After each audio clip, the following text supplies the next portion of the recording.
Hey guys, I want to just record a quick video here to talk about kind of your opening decisions, what'll happen here, how nervous you are, and all those other things. So let's get at it. Let's first get into CapSim here, and this should be kind of what your guys' opening page looks like, I hope. Now I've logged into the Andrews team, which is Anna and Simone here, and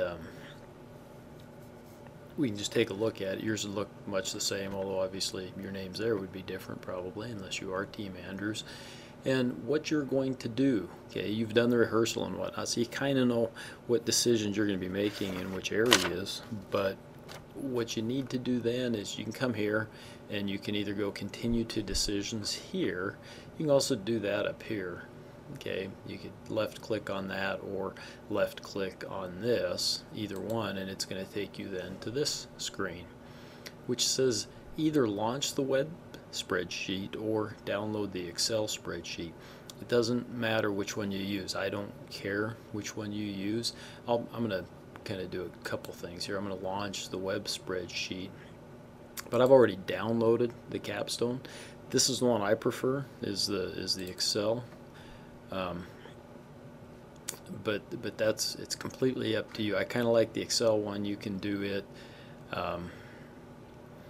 You can do it even if you're not hooked up to the internet. If you happen to be someplace, you could make your decisions, and then when you hooked up to the internet, it would upload those things. So it takes you here to your username and password that you've signed up for. It's the same one that you use, to get into the CapSim website.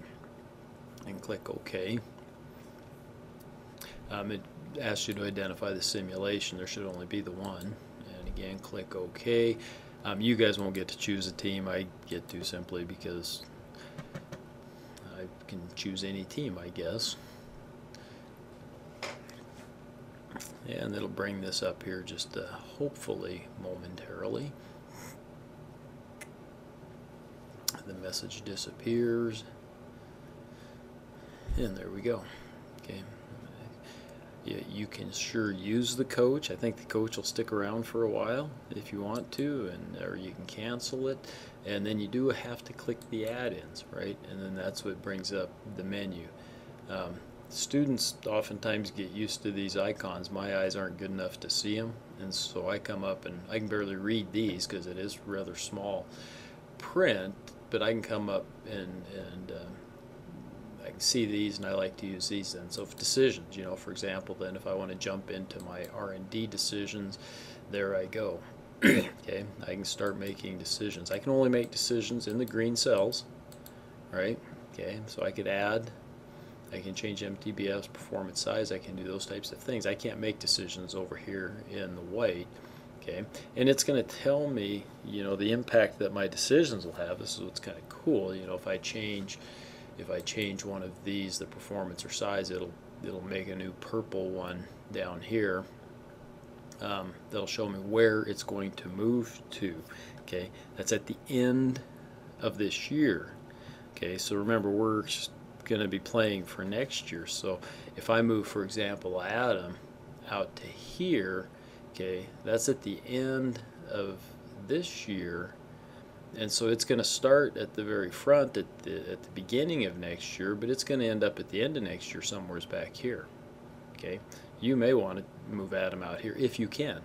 Remember, don't get this out. Don't get the revision date out more than a year, or that would cause some troubles. Okay, I like this one because when you make the decisions, and I'm not going to do this because it would actually make the decisions for Team Andrews. So. But if you make the decisions and then click from one cell to the next, it automatically recalculates that for you. On the other hand, when you launch the web one, which I have here, okay, I come up and it looks very much the same. And I'll click on it. Okay, looks pretty much the same, right? A little different. This is over here, and it actually does give you a few other things, which are kind of cool, I suppose. But when I make these decisions, these changes here, if I do, then in order for it to take effect, I have to actually come up here and hit the recalculate. Okay? And kind of a main difference. I guess the way it looks is a little bit different as well. But hitting that recalculate, yeah, for me is a little bit of a pain, and also being able to make the decisions. And if you're not hooked up, I think is kind of a plus as well. You know, part of that is simply too, you can make decisions without affecting anything. You know, if that makes sense. If your partner's looking at it or something and doing it on the spreadsheet, you can do that, I think, a little easier. You might be able to do that with the web one too. I'm not actually sure. So, okay. You will start making the decisions again. They're due by Sunday. Sunday evening, I think 10 o'clock. You can look at the schedule and see. I'll try to back that up and see if it tells us right here. It says you may start making practice round decisions. I don't think it tells. Round ends 9:13 at 10 p.m. Mountain Daylight Time. Okay, so 10 p.m. Mountain Daylight Time is when the round will officially end. You won't be able to get in and make any more decisions. So you need to get after that. You know, you need to contact your partner and figure out what you're going to do, and you know, figure out how you're going to handle the decisions. Maybe one person is going to be kind of responsible for making those decisions and whatnot. So figure that out. Okay. You do have an assignment, and I'll send this in the, or it was in the email too, but your assignment that I'd like you to do for Friday is just send me a quick email and tell me which strategy you've chosen. There's the 6 strategies, so your email can be really brief. That's all it has to say is, hey, we're going to be a low-cost niche, or we're going to be a life cycle differentiator, or we're going to be a niche differentiator. Okay, so choose one of the 6 and just send me a quick email to let me know what that is. I keep track of those. It can actually be a part of the scoring, although normally I don't.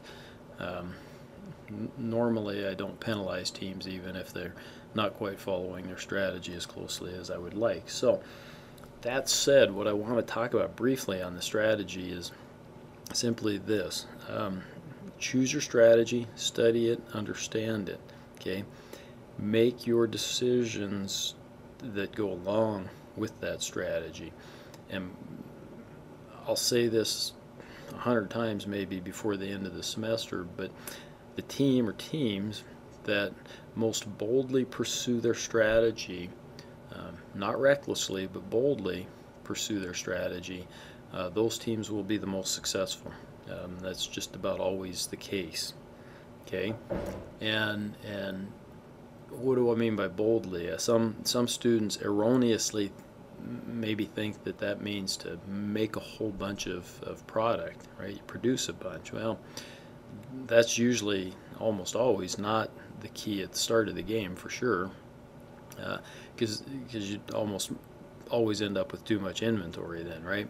Okay, so boldly pursuing the strategy is doing those things that your strategy calls for. Read the guide. It tells you what you want to do for your strategy. So if you're going to be a low-cost niche, for example, you're going to ultimately have products in only like 2 segments, okay, and you're going to strive really, really hard to make your cost to produce those as low as possible. Well, the way to lower cost is to lower your labor cost, and you do that through automation. You try to get your material cost as low as possible. There's some ways to do that, okay? And you try to not spend as much on R&D, okay?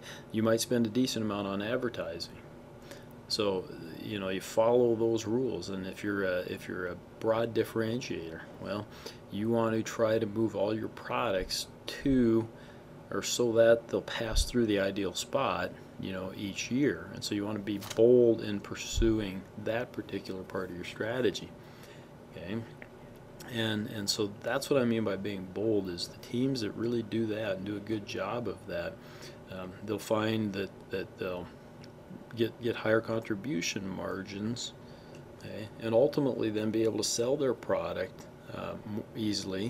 more easily, because they have a higher contribution margin. So they might be able to lower their price or do some different things like that, spend a little more on marketing and do some things like that because of the contribution margin that they do. So that's a short and sweet in terms of strategy focus. Now, The thing I generally see, almost always see, let me rephrase it, is total tentativeness at the very start of the game, and I totally get that you guys are there's a whole bunch of synonyms for tentativeness and also indecisiveness, right? You're nervous. Virtually all the teams kind of say, well, it's the first round or two. Let's just kind of take it easy and see what happens. If there is a team that follows my other advice and boldly pursues their strategy and does a good job, you're going to get crushed. Okay, you'll just get the wind knocked out of you in the first round, and you won't be able to recover your breath. Maybe by the fifth round in the practice rounds. In the competitive rounds, you might have a couple more chances to get back into the fray, but it can be difficult. Okay, so indecisiveness or tentativeness, or that desire to just kind of see how things are going to go, for a round or two, really gonna bite you if and only if, and believe me, I've had lots of semesters where every team is kind of tentative, and so nobody really gets off to a good start. But typically, if there's at least one team that feels some level of confidence and they make some fairly bold and smart decisions, they can just absolutely bury the other teams. So be a little bit careful there, and plan and think about what you want to do and how you want to pursue your strategy, and get after it. Okay, pursue that strategy and look at the things that make that really workable and doable, and will make it work for you. So that's really about it that I have for these decisions. We're going to get going. You guys will make the decisions by Sunday night. Monday morning, I will try to go ahead and process the round. If you want to, send me out a email if I've forgotten.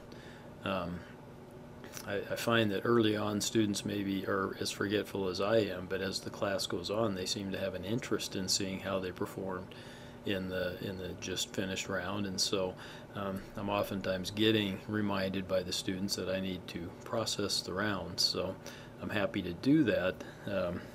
And especially if I've forgotten and somebody gives me a little reminder, I'm happy to get that done. So it doesn't take me too long to get in and process the round. I like to see the results too, and so I just sometimes am kind of forgetful. Then by Tuesday, I will work up some questions related to the round that'll have to do with what happened in the round, kind of probably as much geared towards the finances maybe, but it'll be geared to some other things, and there'll be it's generally 2 to 4 questions, so not a lot of them, but they require a little research on your part. So it's not questions that you can just look at and say yes or no, or true or false, or they're not multiple choice. They're going to require you to look at the Capstone Courier, which, by the way, you can do on this as well, reports, right?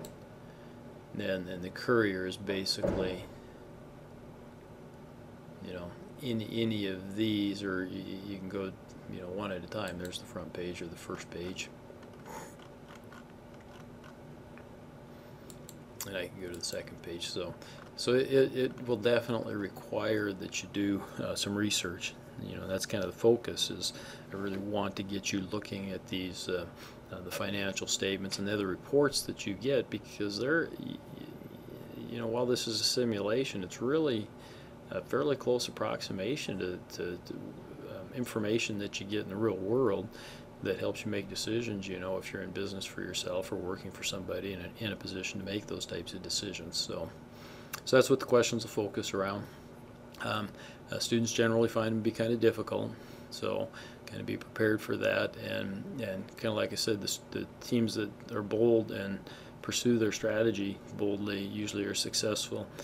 Students that spend a decent amount of time looking at the Courier and kind of studying it and kind of getting to where they understand it, and also spend some time with their guide. It's relatively short. It doesn't hurt to read it 2 or 3 times. Okay, spend some time with their guide. If they don't happen to win the round, those students are usually pretty successful in answering the questions that I may pose. Okay. That's it then. I think I'll sign off for now and bid you all adieu and wish you all the very best of luck in the first practice round that will be coming up. And holler if you have any questions. One quick reminder, there are a couple of you that have yet to finish all of the assignments, and I did want those last week, and so your grade for your assignments is starting to decrease and will decrease each week. I think the assignments count for 10%. It's just these simple ones that we have at the get-go here. And so that portion of your grade is going to continue to decrease the longer you wait to get those things done. So please get those done ASAP and get them turned in.